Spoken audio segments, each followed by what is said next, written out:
lands of the Nez Perce stretched from Oregon to Idaho, but in the 1860s, the federal government seized millions of acres, crowding them into small parts of their former territories.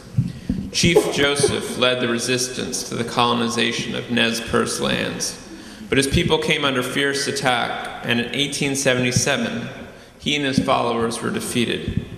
Joseph was sent to the Indian Territories of Oklahoma, where he continued to speak out against the crimes of the U.S. government, as he did in a visit to Washington in 1879, which he recalls in this speech. At last I was granted permission to come to Washington and bring my friend Yellow Bull and our interpreter with me. I'm glad I came. I've shaken hands with a good many friends, but there are some things I want to know which no one seems able to explain. I cannot understand how the government sends a man out to fight us, as it did General Miles, and then breaks his words. Such a government has something wrong about it. I cannot understand how so many chiefs are allowed to talk so many different ways and promise so many different things. I have seen the Great Father Chief and many other law chiefs, and they all say they are my friends, and that I shall have justice. But while all their mouths talk right, I do not understand why nothing is done for my people.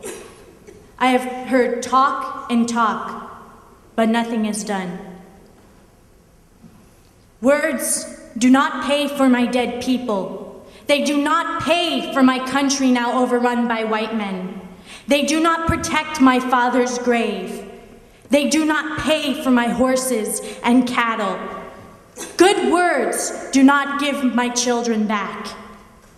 Good words will not make good the promise of your war chief, General Miles.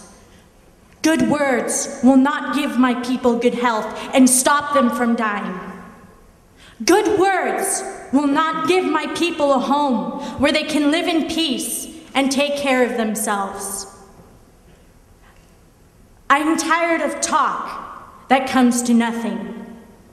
It makes my heart sick when I remember all the good words and all the broken promises.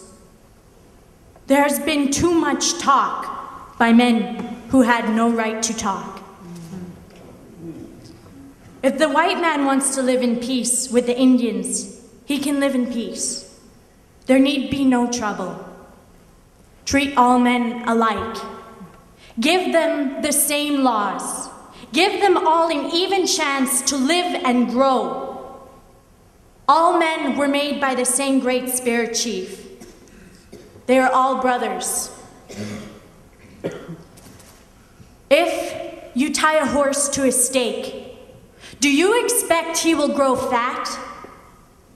If you pen an Indian up on a small spot of earth and compel him to stay there, he will not be contented, nor will he grow and prosper.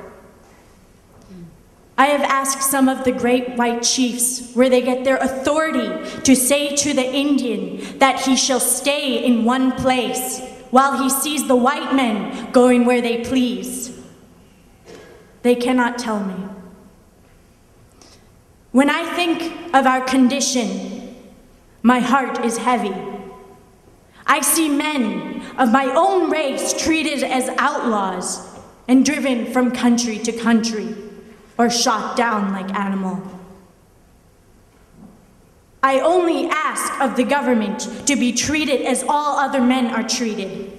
We only ask an even chance to live as other men live. We ask to be recognized as men. We ask that the same law shall work alike on all men. If an Indian breaks the law, punish him by the law. If a white man breaks the law, punish him also.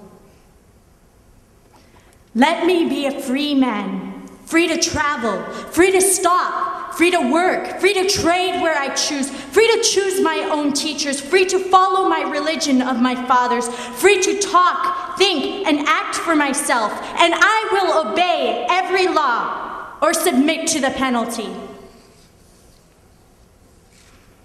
Whenever the white men treats the Indians as they treat each other, then we shall have no more wars. We shall be all alike, brothers of one father and mother, with one sky above us and one country around us and one government for all. Then the great spirit chief who rules above will smile upon this land and send rain to wash out the bloody spots made by brothers' hands upon the face of the earth.